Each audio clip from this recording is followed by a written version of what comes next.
43장 1절 2절 제가 다시 읽어드립니다. 그 후에 그가 나를 데리고 문에 이르니 곧 동쪽을 향한 문이라. 이스라엘 하나님의 영광이 동쪽에서부터 오는데 하나님의 음성이 많은 물소리 같고 땅은 그 영광으로 말미암아 빛나니. 제가 어저께 이 동쪽에 관한 말씀을 드렸습니다. 천사가 에스겔을 동쪽문으로 데리고 가서 사면담을 측량했다라고 하는 말씀을 드렸죠. 그런데 오늘 또 동쪽문에 관한 말씀인 것입니다. 2절 말씀을 보니까 하나님의 영광이 동쪽문으로 들어오신다 이렇게 말씀하고 있잖아요. 여러분들 하나님의 영광이라고 하는 것은 무엇입니까? 하나님 따로 계시고 또 하나님의 영광, 하나님의 빛나고 번쩍번쩍하는 영광이 따로 있고 이런 것이 아니라 하나님의 영광이란 하나님 자신을 가리키는 것이죠. 하나님 자신을 가리키는 것입니다. 그래서 모세가 하나님의 영광을 내게 보이소서 그렇게 간구했는데 모세가 하나님의 영광, 즉 하나님 자신의 뒷모습만을 조금 바라보게 되었다 이렇게 말씀하고 있잖아요. 그런데 바울이 뭐라고 얘기했습니까? 모세의 직분도 영광이 있거든 하물며 복음의 직분은 더욱 영광이 있지 않겠느냐라고 말씀했어요. 모세가 하나님의 영광, 즉 하나님의 모습의 뒷모습을 바라보고 그의 얼굴에 하나님의 영광이 묻어 있어서 이스라엘 백성들이 모세의 얼굴 보기를 두려워했는데 복음의 직분, 예수를 믿어서 복음을 증거하는 성도는 모세보다 더욱 영광스럽다는 거예요. 여러분들 우리는 모세처럼 하나님의 영광의 뒷모습만을 잠깐 바라보는 정도가 아니라 계시록 말씀을 보게 되면 우리는 그리스도의 신부가 되어서 그리스도와 연합되는 영광을 누리게 되는 거지. 영광을 누리게 돼요. 그런데 오늘 본문 말씀을 보니까 이 하나님의 영광이 어디서 들어오게 되는 거예요? 동쪽문. 동쪽문으로 하나님의 영광이 오게 된다. 여러분들 하나님의 영광이 동쪽에서 온다는 거예요. 에덴 동산으로부터 하나님의 나라로부터 지금 하나님께서 성전의 동쪽문으로 들어오시는 모습을 보여주고 있는 것입니다. 그러므로 여러분들 성전은 예수 그리스도를 가리키고 또 예수 그리스도와 연합된 우리 성도가 성전이라고 말씀했는데 우리는 하나님의 영광, 하나님의 임재를 어떻게 경험한다고 제가 말씀드렸어요? 우리의 마음이 동쪽을 향해서 늘 열려져 있어야 된다는 거예요. 에덴 동산을 향하여 하나님의 나라를 향하여 주 예수 그리스도를 향하여 우리의 마음이 늘 열려져 있고 우리를 온전케 하시는 주 예수 그리스도를 소망하며 바라보며 의지하게 될 때 하나님의 영광, 하나님의 임재를 경험하는 복된 성도가 될 것을 믿으시기를 바랍니다. 4절에도 여호와 영광이 동문을 통하여 성전으로 들어간다 이렇게 말씀하고 있고요.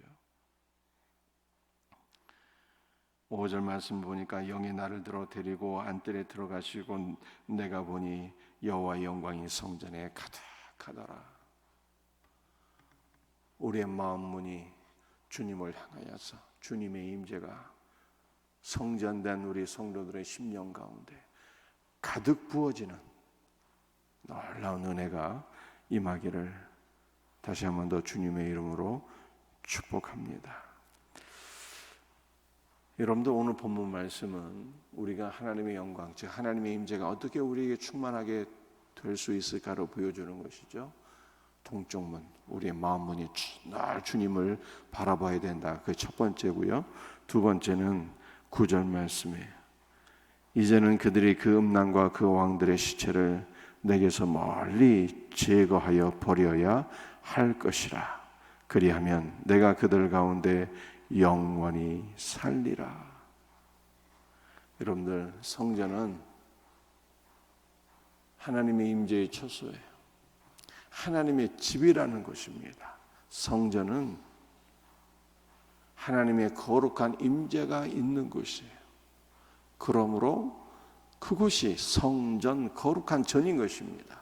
성전은 거룩하신 하나님께서 임재하시는 처소이기 때문에 거룩해야 되는 거예요. 그래서 9절에 모든 음란과 더러운 것들을 다 제거하여 버리라, 이렇게 말씀하고 있는 것이죠. 그러므로 이것을 우리의 삶에 적용하게 될 때 우리가 그리스도 예수 안에서 성전인데 우리의 이 심령에 모든 음란한 것들, 세상을 사랑하는 것들, 모든 더럽고 죄악된 요소들을 다 제거하여 버리게 될 때, 그러므로 우리가 성결하고 거룩해질 때 주님의 임재가 우리 가운데 더욱더 충만하게 부어질 것을 믿으시기를 바랍니다.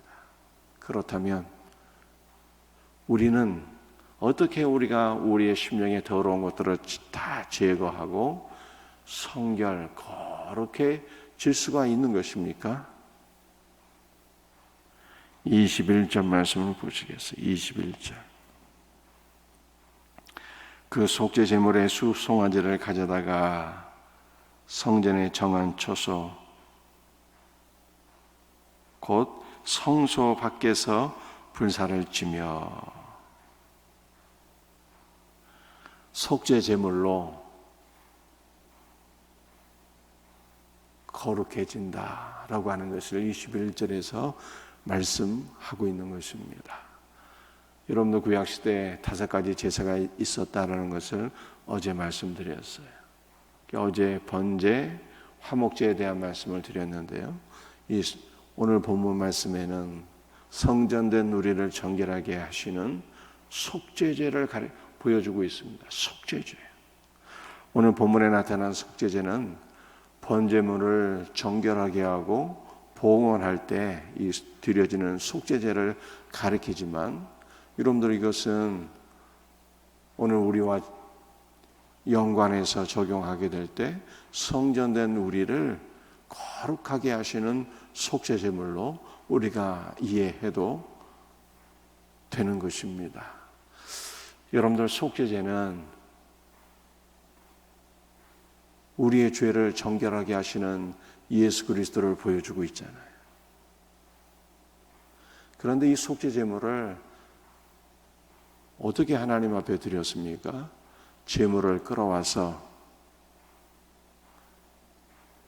성전 안에서 제물을 도살하고 그 피를 번제단의 뿔 위에 바르고, 뿔은 죄를 사하는 힘과 능력과 권세를 가리키는 것이죠. 제물의 피를 양푼에 담아다가 제사장의 번제단의 뿔 위에 뿌리고 또는 바르고 나머지 피는 제단 밑에 쏟아붓는 거예요. 제물의 내장과 기름은 번제단 위에 하나님께 불태워 드리고, 그러면 하나님께서 이 번제단에서 불태워지는 그 향기를 맡으시고 우리를 향한 죄에 대한 분노를 누그러뜨리시고 완화시키시고 그 죄를 사해 주시는 역사가 일어나게 되었다, 이렇게 성경에 말씀하고 있어요. 그런데 21절 말씀을 보니까 이 속죄 제물의 수송아지를 어디서 불살랐어요? 성전 밖에서 불살랐어요. 그래서 이 말씀을 따라서 참 속죄 제물이 되시는 예수님께서 예루살렘 성전 안에서 운명하신 것이 아니라 예루살렘 영문 밖에서 십자가에 달려 죽으셨다라고 성경이 말씀하고 있는 것입니다. 그런데 21절에 속죄 제물이 되는 수송아지를 성문 밖에서 왜 불살랐을까요? 성전 안에서 도살한 그 수송아지 속죄 제물을 성전 안에서 불살르지 아니하고 왜 성전 밖에서 불살은 것입니까? 여러분들, 제물을 도살하기 전에 어떤 일을 하게 됩니까? 제물을 도살하기 전에 제례자가 이 제물 위에 손을 얹고 기도하잖아요. 안수하게 된다. 안수할 때 제례자의 모든 죄가 이 제물에게 전가가 되는 거예요. 그래서 제물은 제례자의 모든 죄를 짊어지고 죽게 되는 것입니다. 예수님께서 십자가에 죽으신 것은 예수님께 죄가 있어서 죽은 것이 아니라, 예수님은 죄를 알지도 못하시는 분인데 우리의 죄를 다 짊어지시고 예수님께서 죄가 되어서 죽으신 거예요. 그러므로 예수님의 죽음은 죄가 죽은 죽음이다. 성경이 이렇게 말씀하고 있어요. 여러분들, 이 수송아지, 이 제물이 제례자의 죄를 짊어지고 죽었기 때문에 이 송아지는 죄로 인해서 오염된 송아지예요. 오염된 송아지. 그러므로 이 송아지의 이 제물을 성전 안에 둘 수가 없어서 이 수송아지, 속죄 제물인 이 수송아지를 성전 밖에 가지고 가서 불태워 버렸어요. 그러므로 여러분들, 이스라엘 백성들의 죄가 이 속죄 제물인 수송아지에게 전가되어서 이 수송아지가 오염된 것을 제가 설명드렸습니다. 죄로 인해서 오염된 이 수송아지가 성문 밖에서 불태워짐으로 이스라엘 백성들의 죄가 다 불태워진 거예요. 이스라엘 백성들의 죄가 다 불태워졌다는 거예요. 이것은, 이 속죄제물은 예수님을 가리키는 것이기 때문에 예수님께서 우리의 죄를 다 짊어지시고 영문 밖에서 죽으심으로 말미암아 우리의 죄가 다 불태워지고 우리의 죄가 죽게 되었다라고 하는 것을 성경에 말씀하고 있어요. 그러므로 성도는 나의 죄를 다 불태워 주시고 나의 죄를 다 죽여버리신 예수 그리스도의 은혜를 믿어야 돼요. 나의 죄가 이제는 다 불태워지고 예수 그리스도의 십자가에서 다 처리되었기 때문에 이제는 우리가 하나님 안에서 거룩한 주님의 자녀가 된 거예요. 그러므로 이 은혜를 믿는 자들에게는 여호와의 영광이 우리 안에 충만하게 임재하게 될 것을 믿으시기를 바랍니다. 여러분들, 우리가 21절에서 한 번 더 생각해 봐야 돼요. 속죄 제물이 성전 안에서 불태워진 것이 아니라 성전 밖에서 불태워졌어요. 그러므로 우리는 이제 어디로 가야 되는 것입니까? 어디로 가야 되는 거예요? 영문 밖에서 고난받으시고 죽으신 예수께로 가야 되는 거예요. 예수께로 가게 될 때 우리는 예수 그리스도 안에서 날마다 거룩해지고 날마다 하나님의 영광이신 그리스도와 연합되어지는 은혜를 누리게 될 것을 믿으시기를 바랍니다. 여러분들, 이것은 무슨 뜻인가 하면요, 이 성전은 한면으로는 예수 그리스도를 가리키지만 오늘 21절에 성문 밖에서 속죄제물이 불태워졌잖아요. 그러면 그 성전은 무엇을 가리킬까 생각할 때 그 성전은 유대교를 가리키는 거예요. 여러분들, 이제는 우리는 유대교로 나아가는 자가 아니라는 거예요. 유대교는 무엇입니까? 내 행위로 구원을 받겠다는 것이 유대교예요. 유대교로 나아가는 자가 아니라 영문 밖에서 고난받으신 그리스도께로 나가게 될 때 우리는 그리스도 안에서 거룩해지고 나의 죄가 죽은 것을 경험하게 되고 여호와의 영광이 내 안에 임재하시는 것을 경험하게 되고 생명 되신 그리스도를 누리게 되는 것입니다.